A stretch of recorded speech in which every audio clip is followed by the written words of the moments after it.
নমস্কার বন্ধুরা, স্বাগত আমাদের চ্যানেলে।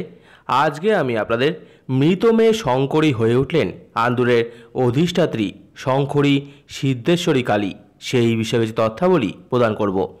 সালটা আনুমানিক 1650-এর প্রথম দিক। আন্দুল তখন গ্রাম। সেই সময় সাগ্নিক ব্রাহ্মণের অভাব বোধ করেন আন্দুলের তৎকালীন জমিদার দত্ত চৌধুরীরা।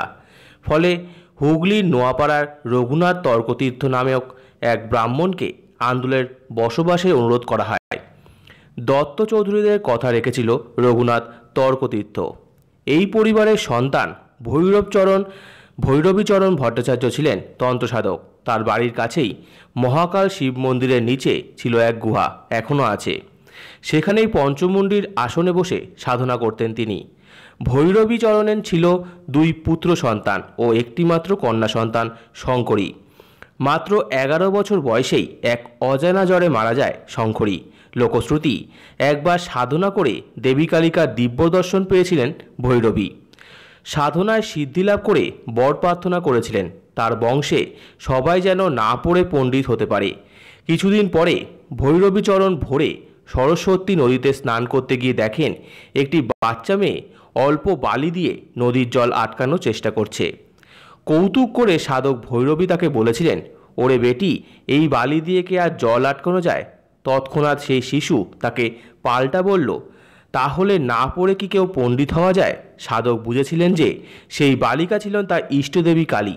একটা ছোট্ট মেয়ের রূপে এসে তাকে ব্রহ্মজ্ঞান দিয়ে গেলেন। শোনা যায় যে একবার একটা স্বপ্নাদেশে তিনি গিয়েছিলেন কাশীতে। মণিকর্ণিকা ঘাট থেকে একটি কোষ্ঠী পাথর উদ্ধার করেন। উনি ঠিক করেন যেমন নির্দেশ দিয়েছিলেন ঠিক সেইভাবেই পাথর কাটা হয়েছিল। সেই বিগ্রহ একটি বামাকালীর বিগ্রহের রূপ নেয়, কারণ দেবীর বাপদ মহাকালের ব্রহ্মস্থলে। এই বিগ্রহ নিয়ে আসেন তার আন্দুলের বাড়িতে। একটি মাটির মন্দিরে দক্ষিণাকালীর বীর্যে প্রতিষ্ঠা করেছিলেন ইংরেজির 1750-এর দিকে। আর সেই মৃত মেয়ের নামেই এই দেবীর নামকরণ করলেন শ্রী শ্রী শঙ্করী সিদ্ধেশ্বরী। জানা যায় দত্ত চৌধুরী পরিবারের রায়বাহাদুর মাধবচন্দ্র চৌধুরী বর্তমান মন্দির এবং নাট মন্দির নির্মাণের জমি দিয়েছিলেন। সেখানেই ইংরেজি 1771 সালে নাট মন্দির সহ মূল মন্দিরটি তৈরি করে পুনরায় সেই বিগ্রহ প্রতিষ্ঠা করা হয়। এই দেবী হলেন আন্দুলের শাণ্ডিল্য গোত্রীয় ভট্টাচার্যদের কুলদেবতা আর আন্দুলের অধিষ্ঠাত্রী দেবী। তো আমার এই ভিডিওটি ভালো লেগে থাকলে অবশ্যই লাইক করুন, আমাদের চ্যানেলকে সাবস্ক্রাইব করুন, ভিডিও পারবেন শেয়ার করুন, কমেন্ট করুন এবং ধন্যবাদ।